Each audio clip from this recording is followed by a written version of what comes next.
ಶ್ರೀ ಸಾರರೂಪ ಗುರುಚರಿತ್ರೆ 24ನೇ ಅಧ್ಯಾಯ. ಶ್ರೀ ಗುರುಭ್ಯೋ ನಮಃ. ನಾಮಧಾರಕನೇ ಕೇಳು. ಗಾಣಗಾಪುರದ ಸಮೀಪದಲ್ಲಿಯೇ ಕುಮಸಿ ಎಂಬ ಗ್ರಾಮವಿದೆ. ಅಲ್ಲಿ ತ್ರಿವಿಕ್ರಮ ಭಾರತಿ ಎಂಬ ಹೆಸರಿನ ಯತಿಯು ವಾಸವಾಗಿದ್ದನು. ಆತನು ತ್ರಿವೇದಗಳಲ್ಲಿ ಪಾಂಡಿತ್ಯ ಪಡೆದಿದ್ದನು. ಶ್ರೀ ಗುರುಗಳ ಕೀರ್ತಿಯು ಆ ನಾಡಿನಲ್ಲೆಲ್ಲ ಹರಡಿದಾಗ ಆ ಯತಿಯು ಪಾಂಡಿತ್ಯ ಮದದಿಂದ ಇದೆಲ್ಲ ಢೋಂಗೀತನವೇ ಸರಿ ಎಂದು ಗುರುಗಳನ್ನು ಜರಿದು ಮಾತಾಡುತ್ತಿದ್ದನು. ಕರ್ಣಾಂತರವಾಗಿ ನೃಸಿಂಹ ಸರಸ್ವತಿ ಗುರುಗಳಿಗೆ ಆ ವಿಷಯ ತಿಳಿಯಿತು. ಅವರು ಆ ತ್ರಿವಿಕ್ರಮಯತಿಯನ್ನು ಕಾಣಲು ತಾವೇ ಕುಮಸಿಗೆ ಹೊರಟರು. ಗ್ರಾಮಾಧಿಪತಿಯು ಗುರುಗಳ ಈ ಪ್ರಯಾಣಕ್ಕೆ ವೈಭವದ ಸಿದ್ಧತೆ ಮಾಡಿದನು. ಗುರುಗಳನ್ನು ಸಿಂಗರಿಸಿದ ಮೇಣಿಯಲ್ಲಿ ಕುಳ್ಳಿರಿಸಿಕೊಂಡು ಸೈನ್ಯ ಸಮೇತನಾಗಿ ತಾನೂ ಗುರುಗಳೊಂದಿಗೆ ಕುಮಸಿಗೆ ಹೊರಟನು. ತ್ರಿವಿಕ್ರಮ ಭಾರತಿಯು ಪ್ರತಿನಿತ್ಯ ನರಸಿಂಹದೇವರ ಮಾನಸ ಪೂಜೆ ಮಾಡುತ್ತಿದ್ದನು. ಆದರೆ ಆ ದಿವಸ ಆತನ ಮನಸ್ಸು ಚಂಚಲವಾಯಿತು. ಎಷ್ಟೇ ಪ್ರಯತ್ನ ಮಾಡಿದರೂ ಚಿತ್ತದಲ್ಲಿ ನರಸಿಂಹದೇವರ ಮೂರ್ತಿ ನೆಲೆಗೊಳ್ಳದಾಯಿತು. ಹೀಗೇಕಾಗುತ್ತಿದೆ ಎಂದು ಆತನು ವಿಷಾದದಿಂದ ಕಳವಳಗೊಳ್ಳುತ್ತಿದ್ದಂತೆಯೇ ಗುರುಗಳು ಕುಮಸಿ ಗ್ರಾಮದಲ್ಲಿ ಪ್ರವೇಶ ಮಾಡಿದರು. ತ್ರಿವಿಕ್ರಮ ಭಾರತಿಗೆ ಗುರುಗಳು ತಾನು ನಿತ್ಯ ಆರಾಧಿಸುತ್ತಿದ್ದ ನರಸಿಂಹಮೂರ್ತಿಯಂತೆಯೇ ಗೋಚರಿಸಿದರು.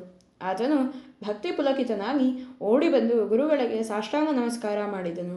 ನಮಸ್ಕಾರ ಮಾಡಿ ಮೇಲೆದ್ದು ನಿಂತಾಗ ಇಡೀ ಸೈನ್ಯದಲ್ಲಿಯ ಪ್ರತಿಯೊಬ್ಬ ಕಾಲಾಳುಗಳು ಆತನಿಗೆ ನರಸಿಂಹ ರೂಪದಲ್ಲಿಯೇ ಕಾಣಿಸತೊಡಗಿದರು. ತ್ರಿವಿಕ್ರಮ ಭಾರತಿಗೆ ಯಾರಿಗೆ ನಮಸ್ಕರಿಸಬೇಕು, ಏನು ಮಾಡಬೇಕು ಎಂಬುದೊಂದು ತಿಳಿಯದಂತಾಯಿತು. ಆತನು ಕಕ್ಕಾಬಿಕ್ಕಿಯಾಗಿ ಮೇಣೆಯಲ್ಲಿ ಕುಳಿತಿದ್ದ ಗುರುನಾಥನ ಪಾದಗಳನ್ನು ಗಟ್ಟಿಯಾಗಿ ಹಿಡಿದುಕೊಂಡನು. ಗುರುಗಳನ್ನು ಕುರಿತು, ಹೇ ಜಗದ್ಗುರುವೇ, ನೀನು ತ್ರಿಮೂರ್ತಿಗಳ ಅವತಾರನಿರುವಿ. ಸರ್ವವ್ಯಾಪಿಯಾದ ನಿನ್ನ ವಿಶ್ವರೂಪವನ್ನು ಪಾಮರನಾದ ನಾನು ಈ ಚರ್ಮಚಕ್ಷುಗಳಿಂದ ನೋಡಲು ಅಸಮರ್ಥನಾಗಿರುವೆ. ನೀನೇ ನನ್ನ ಮಾನಸಾಂತರ್ಗತ ನರಸಿಂಹಮೂರ್ತಿ ಎಂಬುದನ್ನು ಅರಿಯದೆ ನಾನು ಅಪರಾಧ ಮಾಡಿದೆ. ದೇವ, ದಯವಿಟ್ಟು ನನ್ನನ್ನು ಕ್ಷಮಿಸು, ನಿನ್ನ ಶಾಂತ ಸ್ವರೂಪ ತೋರಿಸು ಎನ್ನುತ್ತಾ ಪಾದಗಳಿಗೆ ಪದೇ ಪದೇ ತನ್ನ ಹಣೆಯನ್ನು ಹಚ್ಚತೊಡಗಿದನು. ಆಗ ಗುರುಗಳು ಹಸನ್ಮುಖದಿಂದ, ನೀನು ನಿತ್ಯದಲ್ಲೂ ನಮಗೆ ಢೋಂಗಿಯತಿ ಎಂದು ನುಡಿಯುತ್ತಾ ವಿರೋಧ ಭಕ್ತಿಯನ್ನು ಪ್ರಕಟಗೊಳಿಸಿದ್ದರಿಂದಲೇ ನಾನು ನೀನಿದ್ದಲ್ಲಿಗೆ ಬರಬೇಕಾಯಿತು ಎಂದು ನುಡಿಯುತ್ತಾ ಅಭಯಹಸ್ತ ತೋರಿದರು. ತಕ್ಷಣವೇ ತ್ರಿವಿಕ್ರಮನಿಗೆ ಆ ಸೈನಿಕರೆಲ್ಲ ತಮ್ಮ ನಿಜ ಸ್ವರೂಪದಲ್ಲಿ ಕಾಣಿಸತೊಡಗಿದರು.